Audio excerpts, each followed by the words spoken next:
অৱশেষত দীৰ্ঘদিনীয়া দাবীৰ ইতিবাচক অৱসান। স্বাধীনোত্তৰ সুদীৰ্ঘ সংগ্ৰামৰ অন্তত বিলাসীপাৰাত চলিল ৰেল। দীৰ্ঘদিনীয়া সংগ্ৰামৰ অন্তত ধুবুৰীৰ বিলাসীপাৰাত আজি চলিল যাত্ৰীবাহী ৰেল।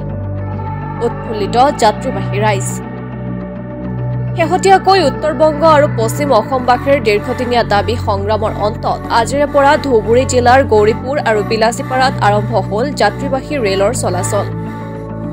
নিউ মইনাগুৰিৰ পৰা যোগীঘোপালৈ ৰেলপথ নিৰ্মাণৰ বাবে ৰেলপথ দাবী সমিতিয়ে দীৰ্ঘদিন ধৰি বিভিন্ন আন্দোলনৰ কাৰ্যসূচী ৰূপায়ণ কৰি আহিছিল। প্ৰায় ২১ বছৰ ধৰি সংগ্ৰাম চলোৱাৰ পাছত ৰেলপথ চোৱা নিৰ্মাণ হয় যদিও নিৰ্মাণৰ ২ বছৰ পাৰ হৈ যোৱাৰ পাছতো যাত্ৰীবাহী ৰেল চলাচল কৰা নাছিল। অলপতে ৰেলৱে কৰ্তৃপক্ষই আজিৰে পৰা যাত্ৰীবাহী ৰেল চলাচল কৰিব বুলি প্ৰকাশ কৰে।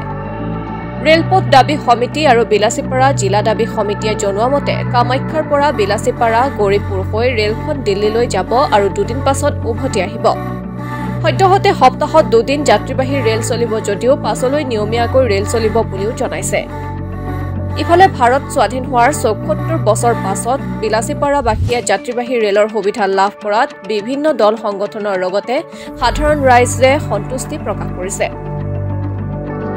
সমূহ আমাৰ সংবাদ পৰিৱেশনকাৰী আমাৰ ভাইটিসকলক ধন্যবাদ জনাইছোঁ আন্তৰিক আমাৰ বিলাসীপাৰা জিলা দাবী সমিতিৰ তৰফৰ পৰা। এতিয়া মই শ্বৰ্টকাটতে কওঁ, মানে সুদীৰ্ঘ লাষ্ট ২৫-২৬ বছৰৰ পৰা আমি আন্দোলন কৰিছোঁ। আপোনালোকে হয়তো জানে, কিছুমান সৰু কিছুমান ডাঙৰ চবেই জানে। ইয়াৰ পৰা মইনাগুৰিলৈকে আমি খোজকাঢ়িও গৈছিলোঁ, তাতেও বিৰাট আন্দোলন হৈছিল। অসম, বংগ, উত্তৰ বংগলৈ আমি আন্দোলনটো চলাইছিলোঁ। তাৰপিছত আমি ৰেল লাইনটো পালোঁ। পোৱাৰ আজি যোৱা ৩.৫ বছৰ আগত আমাৰ ৰেল লাইন কমপ্লিট হ'ল। কমপ্লিট হোৱাৰ পিছত তেওঁলোকে অজুহাত দেখুৱাইছিল যে মালগাড়ী চলাই ৰেল লাইনটো বহাব লাগে। এনেকুৱা অজুহাতৰ গৈ আমি মানে চলাই আছোঁ আন্দোলনটো। আমি বিলাসীপাৰা জিলা দাবী সমিতিৰ পৰা এই আন্দোলনটো নিজে নেতৃত্ব লৈ আমি বিভিন্ন টাইমত আন্দোলন আৰম্ভ কৰিছোঁ। ইভেন কি ৰেল ৰোড ব্লকৰ কাৰণেও আমি ইয়াত ব্লক কৰিছিলোঁ। তাৰপিছত জেনেৰেল মেনেজাৰৰ তাত আমি ধৰ্ণাও দিছিলোঁ এদিন অলপ সময়ৰ কাৰণে।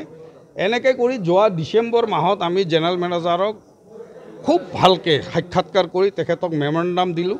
মেমৰেণ্ডাম দিয়াৰ পিছত তেখেতে ধুনীয়াকৈ আমাক বুজাই দিলে আৰু এই ট্ৰেইন এখন দিয়াৰ কথা। তাৰপিছত আমি ৰেলৱে মিনিষ্ট্ৰীক থ্ৰু MP আৰু আমি নিজৰ ফালৰ পৰাও ৰেলৱে মিনিষ্ট্ৰী গভৰ্ণমেণ্ট অফ ইণ্ডিয়াক আমি কৰেছপণ্ডেণ্ট কৰিলোঁ যে আমাৰ এই যে ৰাইজক দেখুৱাই আমাৰ যে এই ৰাইজখিনিৰ যে মাটি চাটি দি আমি কিহৰ কাৰণে আমি মালগাড়ী চলাবৰ কাৰণে আমি মাটিবিলাক আমাৰ সাধাৰণ মানুহে দিয়া নাছিল।